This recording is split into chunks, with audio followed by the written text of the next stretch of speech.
I know we promised you a slide. I know it'll happen. I'm psychic that way. Yay. That one's from Michael. Okay, everyone, finish your conversations. Thank you for breaking the ice. I am very excited to invite a member of our community, Marcia Swallow, up here to share a poem with us. Thank you, Marcia.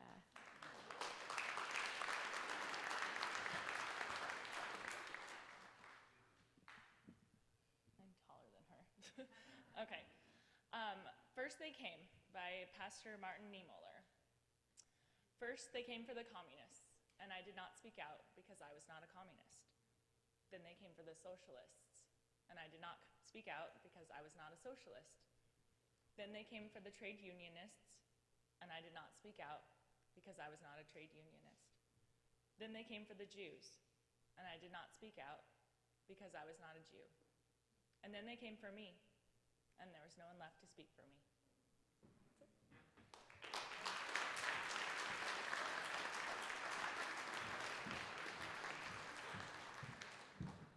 Thank you, Marcia. So, on the topic of speaking up, that's what we're going to be focusing on today. Our guest speaker today is Ron Placone.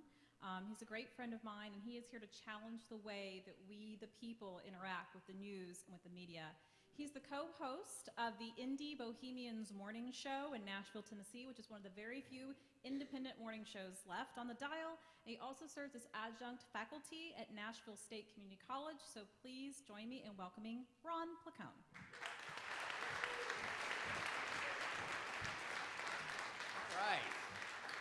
All right. First of all, thanks for having me before I kick in here. I really, whenever I have conversations with people about like just the concept of religion and all that, I say, a lot of different religions have infringed on people's lives in ways that have not been positive. The only thing atheists have ever done to infringe on people's lives, 4 years ago, they offered them a free Bad Religion concert. That's it. That's all they've done. But anyway, so my show is called Madness in the Message. It's a topic that I speak about at colleges, and I speak about media and media policy and the media reform movement, which is a topic that a lot of people aren't familiar with. Sometimes I get some eyebrow raises and stuff like that, and people are just like, what's the problem? Like, my news anchor grew up down the street from me. They were great. What's the issue? And it's a little more complicated than that, is the way I explain it to people. Just for the record, the local news anchor in my town grew up down the street from me too. His name was Mike. He was a great guy and good at his job. The problem is not the journalists or the newsmakers or the people that are working in the industry. The problem is the structure that we've set up in regards to how the media works. The media structure that we have in the United States is very toxic to the idea of democracy. And it's just not conducive to it at all. I mean, trying to have a democratic society and having our media set up the way it is, that's like trying to open a gourmet restaurant and cooking exclusively with Spam. It's not impossible, but it's not really advisable. So I go and I speak a lot about this. And the first thing we need to recognize here is that media is a very powerful entity. I have two novels in the back behind me, 1984 by George Orwell, Brave New World by Aldous Huxley. Media theorists conclude, and I'm sure you guys are familiar with both of them, they're both dystopian, where people are pretty much controlled. George Orwell, they're controlled by force. Aldous Huxley, they're more controlled by being kind of amused to death. And media theorists say that Huxley was kind of the correct foreshadower when it comes to media, because we are so distracted, there's so much going on. We are just losing control of our society and are just passively accepting it, because media is incredibly powerful. Media is all around us, and we count on these secondhand messages to frame our perspective on the world. How do we behave? How do we engage? How do we consume? How do we vote? We count on the media for all that, and because these are secondhand messages, the media can manipulate our viewpoint. That is called power. That's a very powerful thing. So, how did I get into all this? When I was in college, I started to be more civically engaged than I ever was before. I started to learn more things. I was exposed to new ideas. And around that time, the United States was engaging in conflict with Iraq.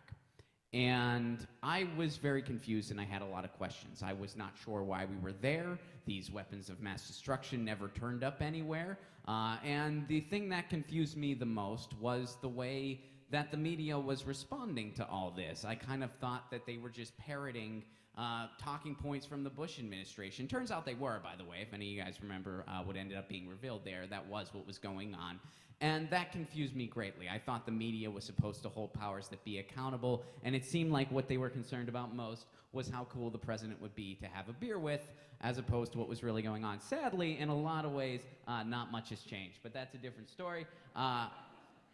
So this concerned me greatly. I was like, why is this going on? Now, on my campus, there was a media arts resource center that was concerned with these ideas. And I went there, and I learned a lot about the media that I didn't know about. First of all, I learned about who really owns the media. Our media is owned by a very small, elite, powerful group of corporations, among them CBS, Viacom, News Corp, and these companies are constantly consolidating and conglomerating. That's why there's a term that I never use anymore, and that term is mainstream media. I don't say that because there's nothing mainstream about an organization that is owned by such a small, elite group of people. There's nothing, this is mainstream media because it's me talking to you. We're both tangible, we both have ideas. There's nothing mainstream about our media. I don't use this term anymore. I instead use the term corporate media simply because definitionally, that is what it is. That's what we're dealing with. And when you have such a skewed ownership, you're going to have a basic conflict of interest that occurs regularly. I was talking about the Iraq conflict, why I was so confused by that. General Electric is one of the larger media companies in this country. They also have financial incentives to make defense weapons. This is not a conspiracy. This is a very textbook, basic example of a tragic conflict of interest. If other countries were doing this, and some of them do, but if other countries, if we had a case model where other countries were doing stuff where, hey, you know, the people that control the media also make money making bombs, we would be the first to point the finger at that. Yet, when we do it, when the United States do it, it's just considered business as usual. This is backwards. And this is a huge conflict of interest. But the biggest problem is not just the skewed ownership that goes on in the media. The biggest problem is the business model we allow these companies to adhere to. I want to share this quick story. I do occasionally teach at a community college. One day there was a big campus fair going on. And some of my students were like, hey, can we check it out? There's a bunch of food there. I love free food as much as the next person. Any instructor does, I tell them that. But I told them, I was like, okay, here's the deal, because I teach speech comm. I was like, here's the deal. You guys you can go for a little bit. You have to bring enough food for everybody, first of all. Secondly, there's a lot of different groups out there, campus groups, environmental groups, the Republicans, the Democrats, everyone's out there. You got to go speak to some people. You got to learn some stuff, and then you're going to do a speech about what you learned. Okay, cool. That's a good deal, Ron. That's what they said. They come back. They knocked the food part out of the park. They had so much. I don't know how they got. Someone gave them a tray. It was nuts. And then I was like, okay, guys, part two. What'd you learn? And it's like I just shone my headlights on a couple deer. I know some of you guys are teachers. You know what I'm talking about. They kind of just looked at each other. One student spoke up, and he was like, oh, they were pretty much packing up and getting ready to go. We didn't get to talk to anyone. I was like, okay. I went to the campus fair after class. A little bit of misreporting from my students. They were out there. People were passing out flyers. I said, hey, my students said that you guys were leaving. And someone was like, who are your students? I described them. They were like, I saw two students that matched that description that grabbed a big tray from over there, filled it up with food, and left right away. I saw that. So my point in bringing this up, my students were skewed by their main agenda, which was hunger, right? The media is also skewed by their main agenda, which is profit. The media's main focus, their number one priority is profit. They make no qualms about that. Jeff Zucker will attest to that. The president of CNN, Rupert Murdoch, is no different. And when profit is your main concern, you will inevitably make some decisions that are unethical and that are very compromising to a healthy media structure. First of all, the first department that is cut on a regular basis is journalism. It's to the point where journalism is no longer a sustainable living.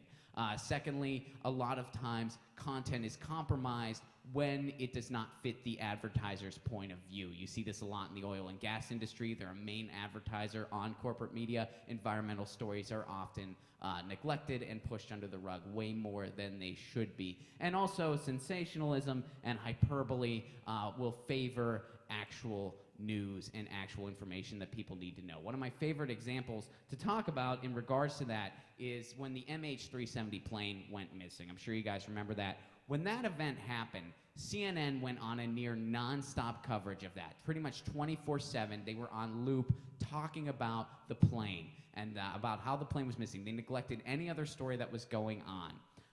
Why did they do this? It wasn't because they had any new information to share. It's because they prefaced everything with the phrase breaking news. So you would see something come up on the screen, or you'd see an article online, breaking news regarding MH370. And you're going to click that article, and you're going to stay engaged. You're going to sit through those commercials. Why? Because you're going to think that the plane was found. If it's breaking news and it's concerning this plane, you're going to think they found it. They never found it. It would just pan to 4 people talking about where it might have landed. It was basically adults playing with model airplanes on television. That's breaking news in the United States. But it was coined as such because what they were trying to do was inflate their ratings for that period. They wanted people to stay engaged. Wolf Blitzer even called him out on that. He was like, they were trying to make that be the Super Bowl of their year. When NBC airs the Super Bowl, they see a big spike in their ratings, and then it makes the average higher for the year. CNN was trying to have MH370 be their Super Bowl. It was very irresponsible journalism. Also, I mentioned how sometimes when the advertisers don't like a certain point of view, you don't see that being presented as well. I did my master's degree in Pittsburgh, Pennsylvania. That is the capital of a process known as fracking. What that is it's a process where they extract oil and gas from deep within the earth, and then they ship it to other countries, and a couple billionaires get richer. And there is controversy surrounding it because water wells have been contaminated. I did a media ecology study on how all that was working in the city of Pittsburgh. What I found out was that economic articles outnumbered environmental articles by about 5 to 1. I also found out that in 2011, there were over 2,000 violations from the oil and gas industry. None of them were reported on. The few that were mentioned, it was very quick to blame a third party or blame a local agency involved to kind of deflect the blame from a major company like a Range Resources or a Consul. And both of those companies infiltrated the city completely. They advertised with local and larger media. The Penguins play in the Consul Energy Center. The Steelers are sponsored by Range Resources. Even when you go into the city, there's a sign that Range Resources has advising people not to litter, which a company like Range Resources advising people not to litter, that's like Bill Cosby telling people not to catcall. But that's a different story for a different day. So and the other thing I wanted to talk about quickly, because in a lot of ways what you guys are doing is a social movement, is the way the media treats social movements. Todd Gitlin, who was a theorist from back in the day, was writing about Students for Democratic Society. He laid out the groundwork of how the media treats social movements. First they trivialize it, then they marginalize it, and then they kind of antagonize it and write it off. And you've seen this time and time again. You saw it with Occupy. First, it was just trivial. It wasn't a big deal. Then when they started covering it, they didn't focus on Noam Chomsky or any of the musicians or the activists. They focused on the person that was dressed up as a tent. And then they kind of just wrote it off completely. You saw this in the Black Lives Matters movement. They wrote it off as riots right away. They didn't focus on the ideas. And when they did, they didn't focus on any of the peaceful protests that were going on in pretty much every pocket in the world. The soundbite that you saw circulating the most was the soundbite of the one group that did the Dead Cop chant. The one group that did that. So you see social movements being treated this way. Why does that happen? That happens because the main corporate media likes upholding the status quo, because the people that own that are benefiting from it. Nothing threatens the status quo more than a social movement. Hence, they are seen as the other. Now, one thing I want to bring up here, sometimes people throw the free market argument in my face, like, Ron, this is capitalism, deal with it. Interestingly enough, friends, this is not the media structure we've always had in this country. This was not the media structure that was ever intended in this country, ever. Prior to the 20th century, our media was, primarily newspapers.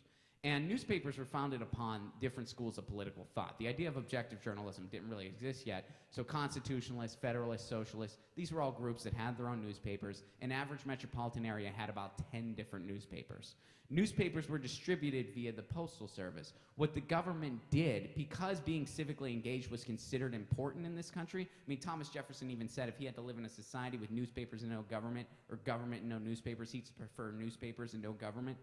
So what the government would do, they would subsidize postage costs if you were a newspaper. So you could get your newspaper published and circulated regardless of your financial or economic power. The phrase freedom of the press used to refer to that. Freedom of the press doesn't just mean the freedom to like publish stuff without fear of violence from a group. That's part of it.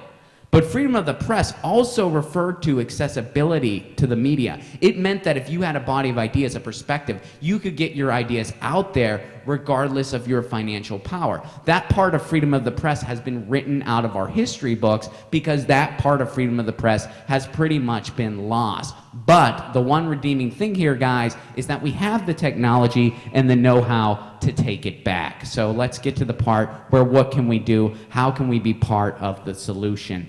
First of all, these are issues that need to be discussed. I know it's kind of a cliche to say raise awareness, but in this case, it's actually very applicable. A lot of people aren't aware of these things, and a lot of people get engaged more when they talk to their neighbor or when a particular event makes them question, why is stuff going on? Why are things this way? For me, it was the Iraq War when I was in college. For other people, maybe it was the '08 election or the 2012 election. Maybe it's going to be the election in 2016. But I encourage people to read more critically. I encourage people to question what's going on around them.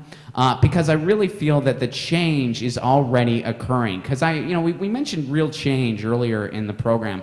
Real change, the way I see it, does not occur just by passing a piece of policy or just by something like that. Real change occurs when a group of people, through their daily actions, decides that a status quo isn't working anymore and start acting in that way. When that occurs, policy will follow. And I think that that behavior is already happening in this country. People are already thirsty for other news. That's why alternative and independent outlets are thriving in this country, especially here in Los Angeles. I'm affiliated on YouTube with the Young Turks. We just did Politicon recently. It was spectacular. Every seat was full. And organizations like that are going on in this country. They are thriving. I also do a radio show.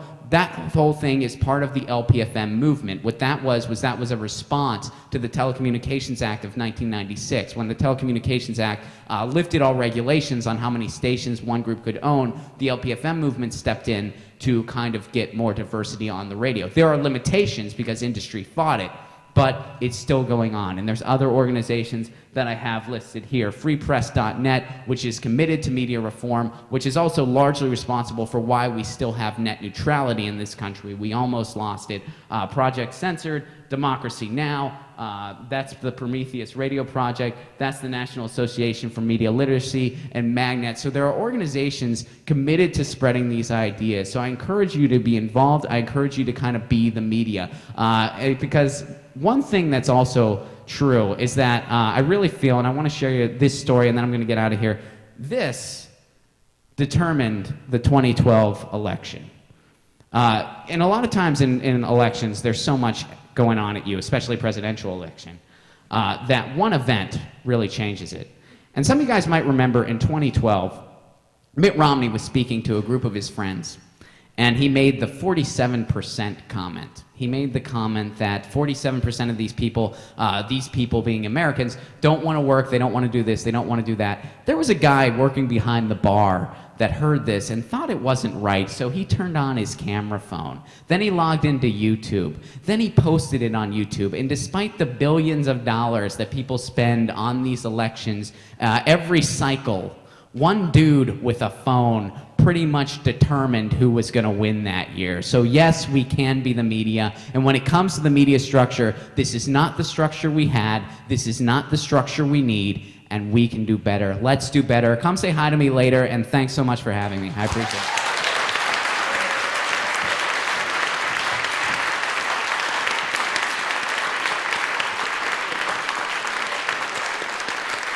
Thank you, Ron, for that. And now we're going to switch gears. I'd like everyone to take a deep breath. We're going to take a couple minutes just for you, and we will welcome Sarah Barker, who's had a meditation practice for 15 years, to the stage to guide us in a guided meditation. Sarah.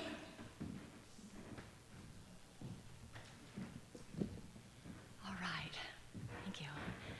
All right, good morning. So if I could just ask everyone to go ahead and put both your feet on the floor. And you might want to scoot just a little bit up in your chair so that you have a nice, relaxed, but upright posture. And go ahead and just close your eyes.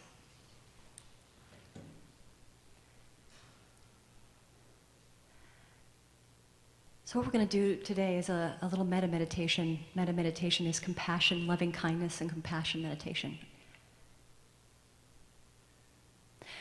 So what I'm going to do is I'm going to hit this gong up here, and I ask that as you listen to the sound of the gong, that you focus on that sound, pay attention to that sound, until you can no longer hear the sound.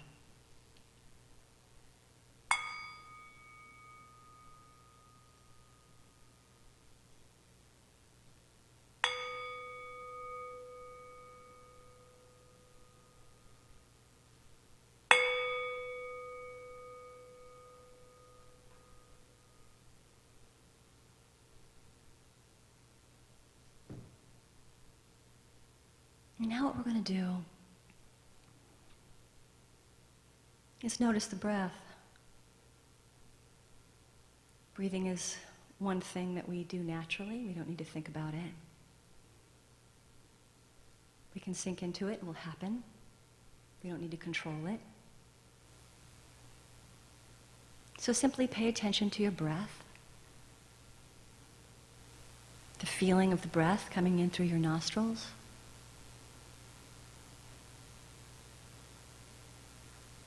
Paying attention to the breath as you exhale.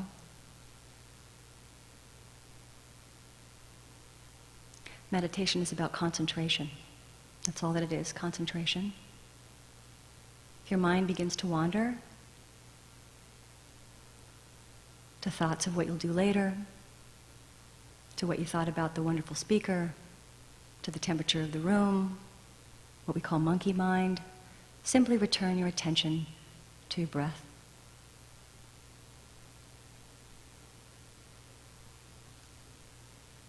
Meditation is like training a puppy. You don't beat it.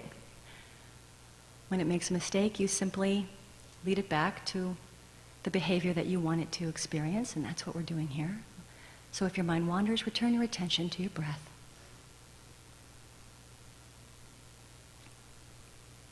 If you feel any tension in the body, in your shoulders, in your back, your neck, relax. And breathe into that part of your body.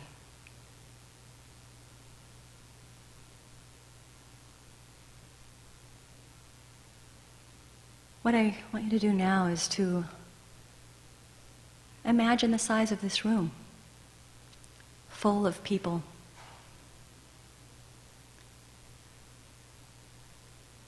People from all walks of life, all demographics. People that are just like you. Pull this room of people into your mind.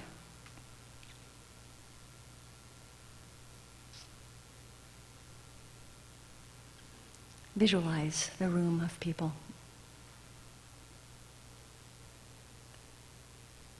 If your mind takes you off somewhere outside of what we're doing now, simply gently return your attention to your breath.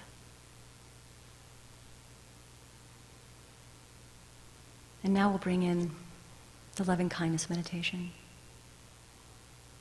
Imagining the room of people.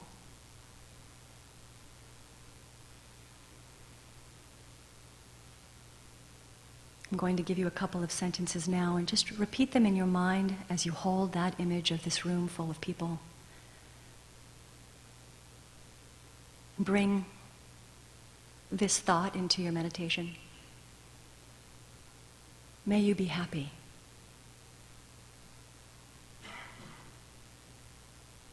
May you be happy.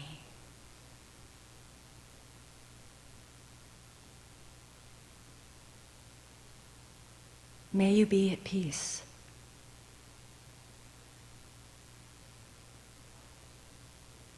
May you be at peace.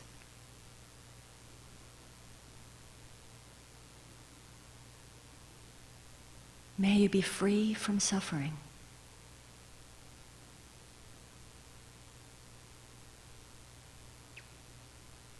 May you be free from suffering.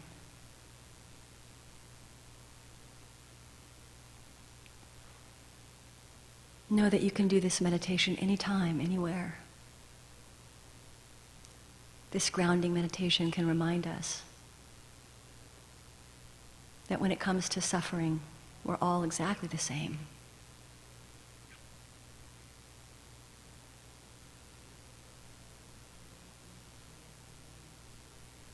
And we can wish each other well.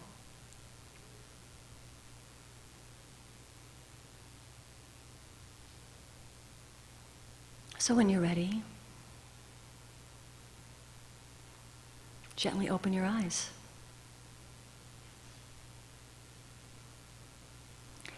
Thank you.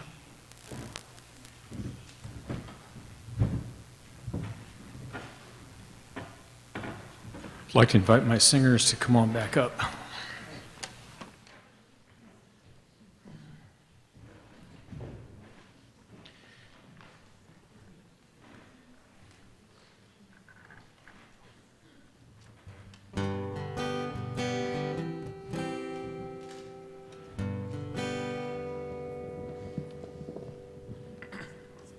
Great Paul Williams song. Some of you may have learned it from Kermit the Frog. Some of you may have learned it from Willie Nelson. Why are there so many songs about rainbows and what's on the other side?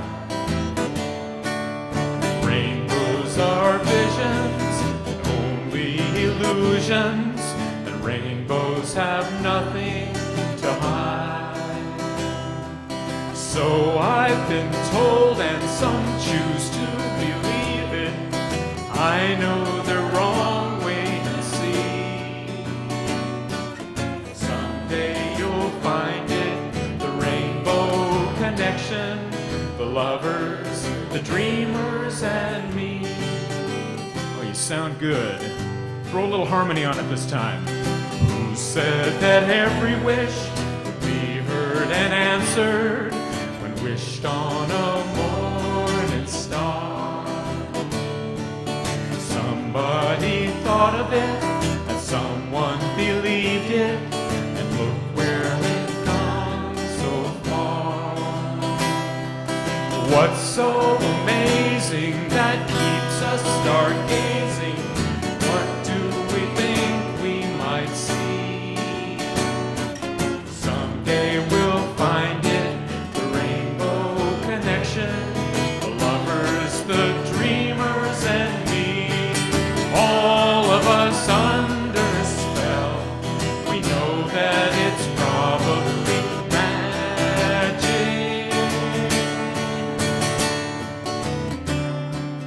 Have you been half asleep? Have you heard voices? I've heard them calling my name.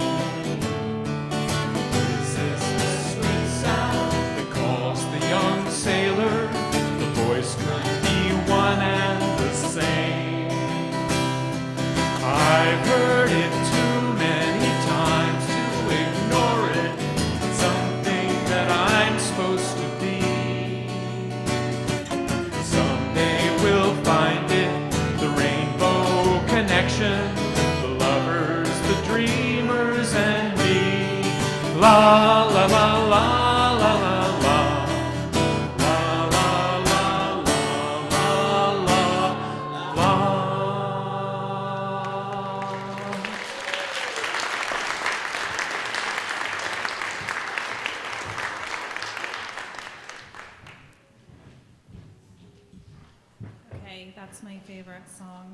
love that so much. I love that movie. It makes me teary. I love that song almost as much as I love the next person I'm inviting on the stage. I'm going to invite Lori Nolan to come up. She's going to do a segment that we call Doing Our Best. You may know her because you all see her. She greets you, first person you see when you come in. So Lori, please join us.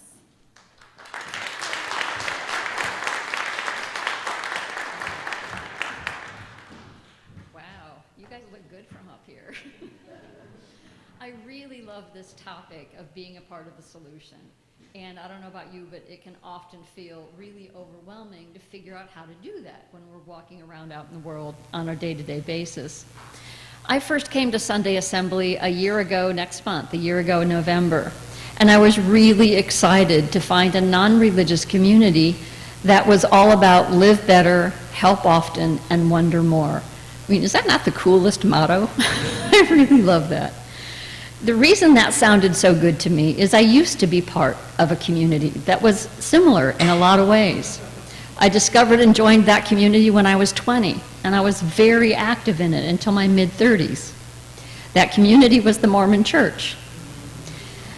One of the great perks of being a Mormon, not where you'd expect me to go with this talk probably, but one of the great perks that I enjoyed with finding the Mormon faith was the smorgasbord of volunteer opportunities that were always around the corner.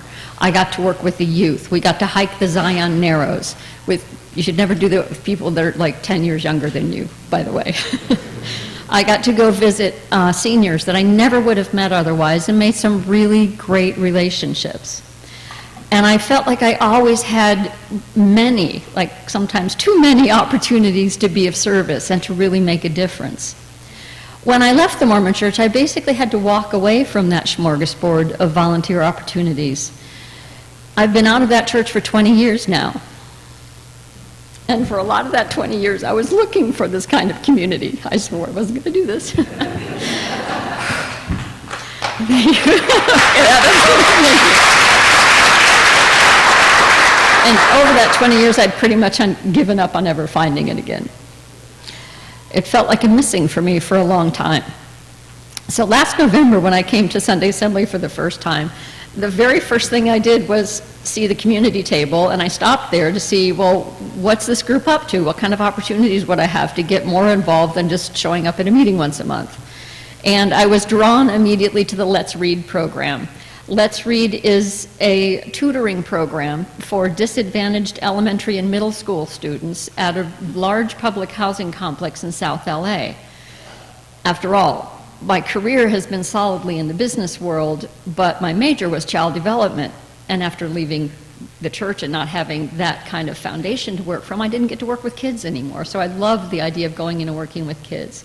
I also learned that a few Sunday Assembly members had already been volunteering there for quite a long time, like Frank and John, who you see here every week. And so when I would go, I would find a friendly face. So I started volunteering there this past March, and it's been great. The kids come, 25 to 35 kids come every week, every Saturday that's going, and they do 10-week sessions. And they really are eager to learn. You would not think that about little kids, but they really are eager to learn. The first two that I worked with were Lupe and Laura. They're cousins, and they're both in 3rd grade, and they both live there at Pueblo del Rio, but they told me that they hardly ever got to see each other. So one of the things that I did with Lupe, she loved to write, but her spelling needed a little work. So I taught her how to make find a word puzzle using the months of the year. Do you know how hard it is to spell some of the months of the year? So she spelled them out and then put them in a find a word puzzle and was so excited to give that to Laura, who solved it. And now I've seen them do those puzzles back and forth a little bit with each other. So they get to practice their spelling in a really fun way. Something that makes this even more meaningful for me is later I learned what a difference Sunday Assembly as a community made for that program. How we got involved in it in the first place was our illustrious co-founder, Amy Boyle, found out about Let's Read and thought, well, this new community we're forming, maybe there's people there that would want to get involved. And so she plugged it in and our volunteers started going. What she learned later from the director is that that program, which had been going for 20 years, was about to fold because of lack of volunteers. If Sunday Assembly people hadn't started volunteering, it might not be going. So it feels very, very good to have found a community that I wasn't sure I'd find again. Thank you.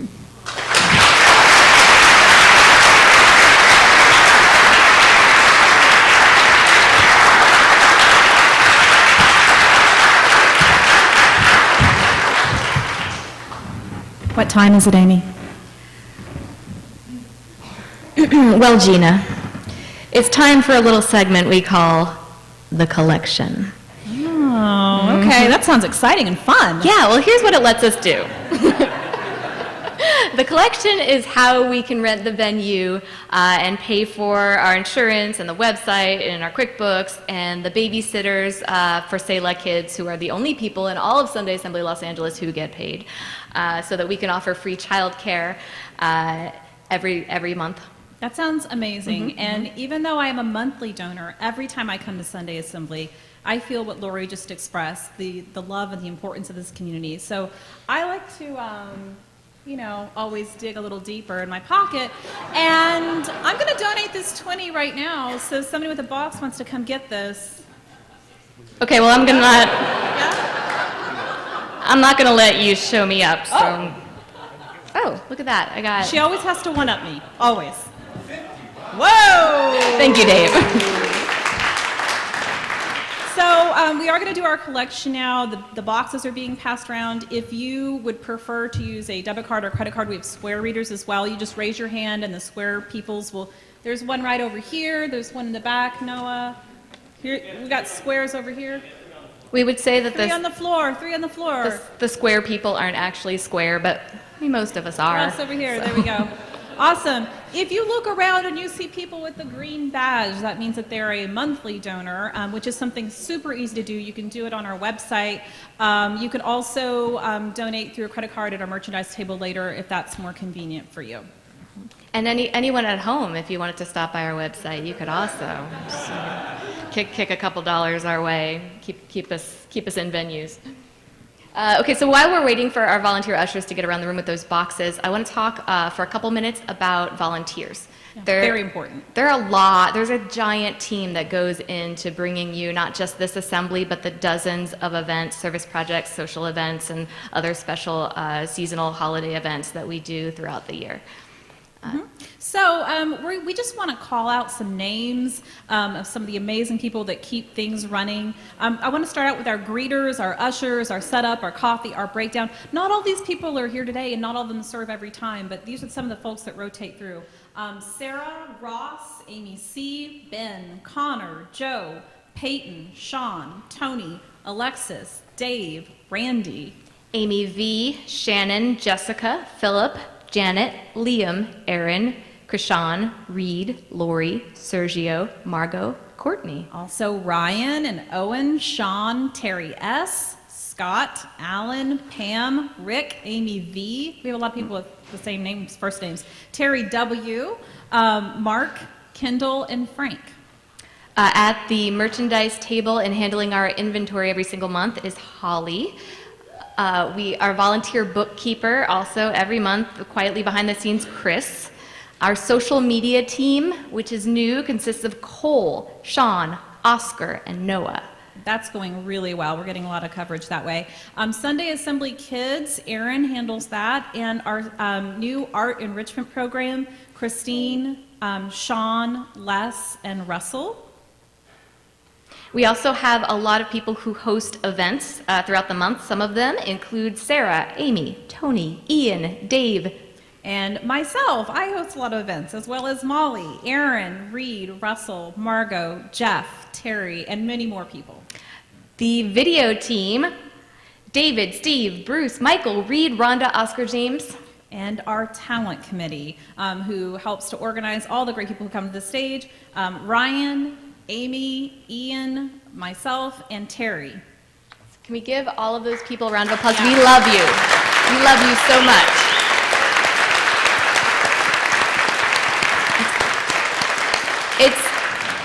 a huge help to everyone who contributes in any way, including coming here every month. We really appreciate it. The thing that we are always the most short on, and that really gives us the power to do more and provide more for the community, is always time. So even though it seems like we have a huge number of people, and we do, we're always looking for more talented, committed people. So you can ask us or check out the website. But thank you for everyone who has given. Yeah, and we also have a Help Often team, and you can learn more about that at the community table in the lobby when you go out. Right, those are people who volunteer for the service projects, like what Lori was talking about. So before we move on to the next section, I just wanted to talk for a second about some of the things I was thinking about earlier and today. That even when we're thinking about those really big issues, like the seemingly intractable issue of our media being driven by profits that are misaligned with ethics, and the way that our education system is so badly failing our kids, especially kids who are living in poverty, like the kids at Pueblo del Rio, that there's always something that we can do, like talk to our neighbors and make sure that we explore alternative forms of media, volunteer on Saturday mornings to work with kids with word finds like Lori does, and that even up against the really, really big problems, like probably the biggest problem you can think of, like the Holocaust. We have Martin Niemöller in the poem that Marcia shared today, who stood up with words that have come back throughout over and over in the face of tyranny. Those words have helped remind us to speak up for each other. So we don't have to solve everything to be a part of something. And I think that's really what the gist of what everyone is trying to share with you today.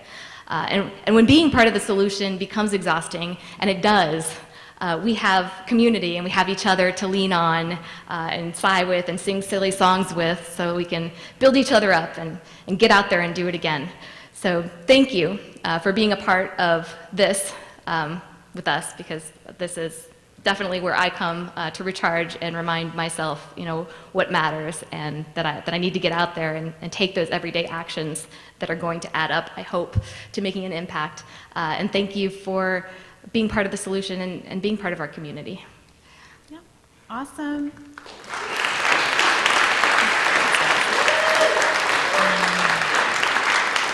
So my favorite way to recharge is with silly songs, which we're going to do that really soon. But before we get to that, we have some closing announcements that we want to make. Our next assembly is going to be on November the 8th, and I'm going to kick off, hopefully by not messing up this name, Dr. Fouad Dizaji Bamani. That sounds right. Yeah. Okay, awesome. He's great. He's great. You don't have to say his name like I just did. He was going to be speaking on the 3 ways that science explores the concepts of parallel universes. Also, he's going to be making ice cream. Okay, so you don't want to miss that. That's going to be a great assembly.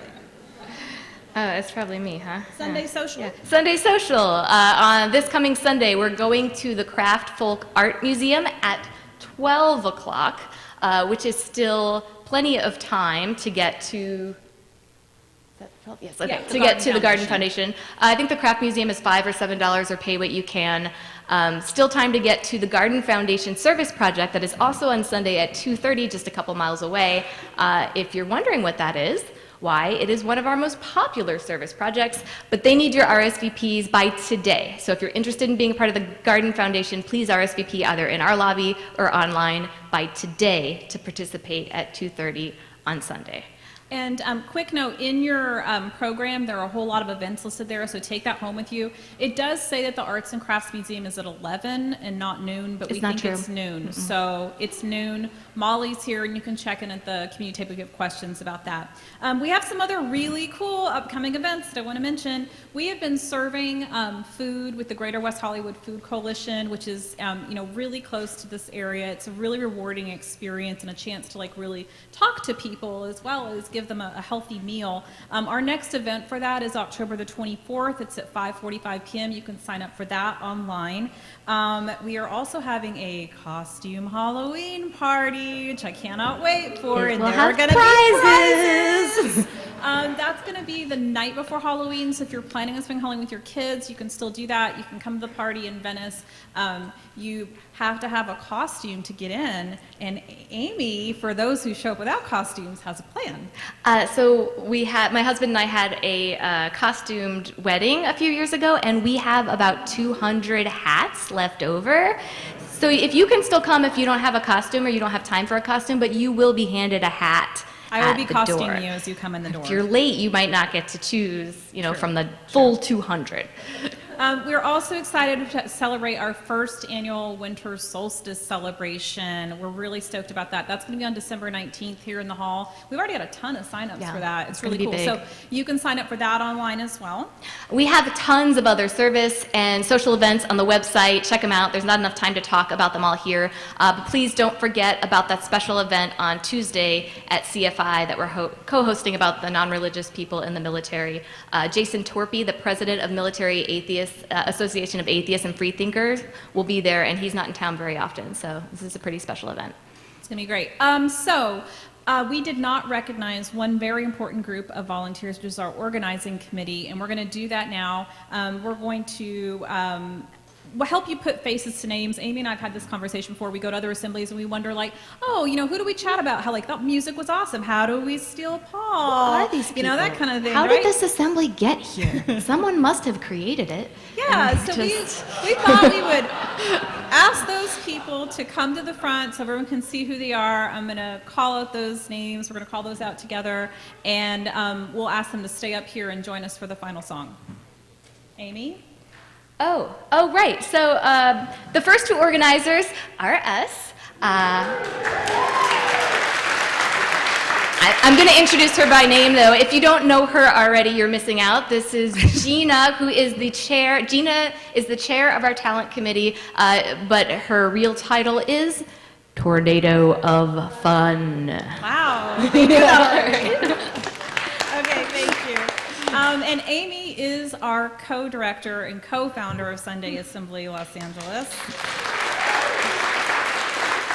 Okay, I've always wanted to be on The Price is Right, but I never had the opportunity. So we're going to ask these people to come on down. We have two people who can't come on down. Michael Lewis, who is our IT webmaster, and he also is the mastermind of running the PowerPoint and all this other fancy stuff. He's over here in the corner, and he cannot leave his station. He's too important. James Whitker, who's our video coordinator, also too important to come on down. He's busy. Molly Knut, who's our social Sunday lead. Molly! Come on down, Molly. Let's do it. Sarah Sandberg, who isn't here today, she's celebrating her anniversary, but we still want to recognize her. She's our volunteer coordinator. Russell Orell, our photography and arts lead. Russell, can you come on down? No, too important. Too important. Noah Wiles, who's our day of coordinator. You have to come down, Noah. Do it, Not do it. optional. Come on. Lori Nolan, who we've already seen once. Come on down. She's our name tag guru. Woo! Jeff Sargent, who is our community coordinator. Please come on down. And finally, our co-director of Sunday Assembly, Ian Dodd. Come on down. Yay. Okay. Wonder More Warblers, come on up. And now we're going to invite the kids from the kids program. You also come on down and join us for the final song. It's gonna Come be on, amazing. kids. Come on, kids. Come on. You can bring your parents if you like.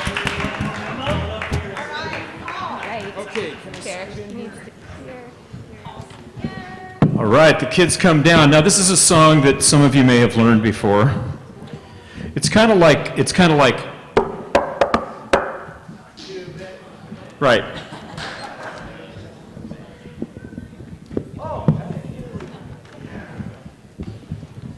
Oh, good, more singers. Are all the warblers here?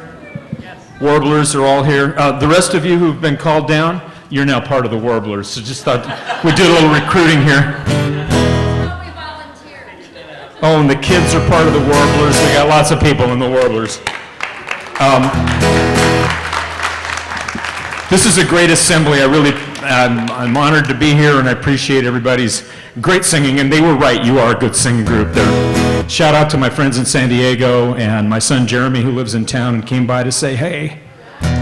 Whenever his son shows up to see his old man do something he knows, it's a good day. So if I do this, you'll know what to do. Mana mana,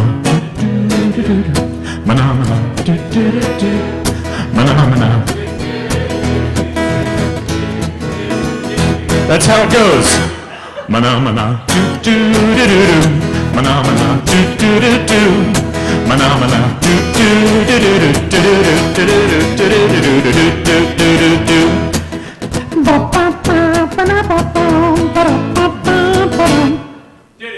Mana mana, do do do do. Mana mana, do do do do. Mana mana, do do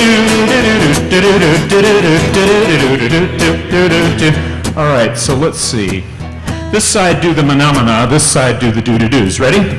1, 2, 3, go. Mana, do do do do do. Mana, do do do do. Oh, sounds good. Mana, do do do do do do do do do do do do do. Switch. Mana, do do do do do. Mana, do do do do. Mana, do do do do do do do do. Okay, women, you do the mana, guys, you do the do-do-do, but do it in falsetto. Ready? Ladies, ready? 1, 2, 3.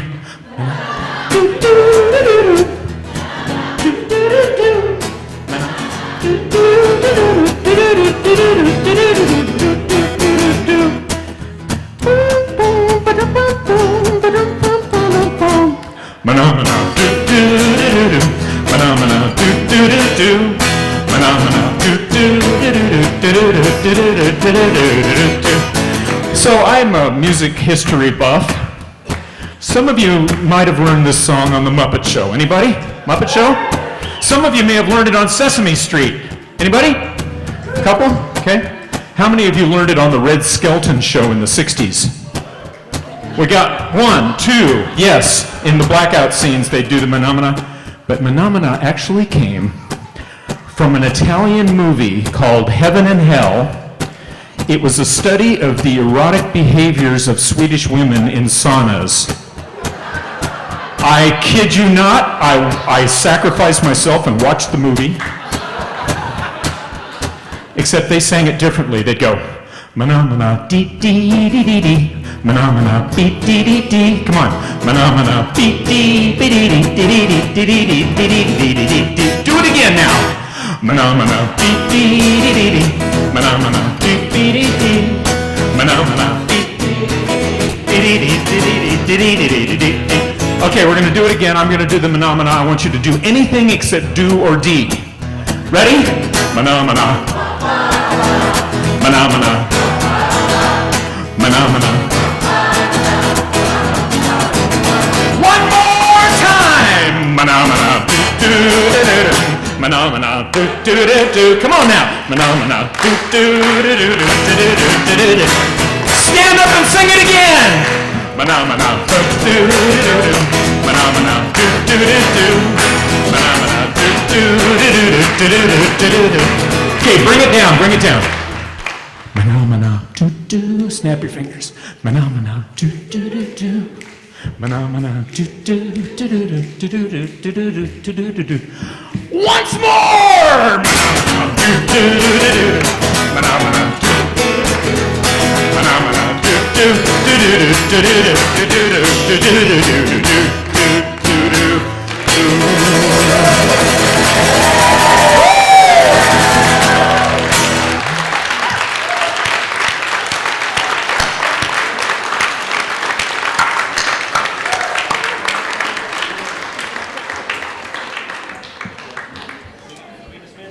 Thank you, everyone. Until next time, live better, help often. Wonderful!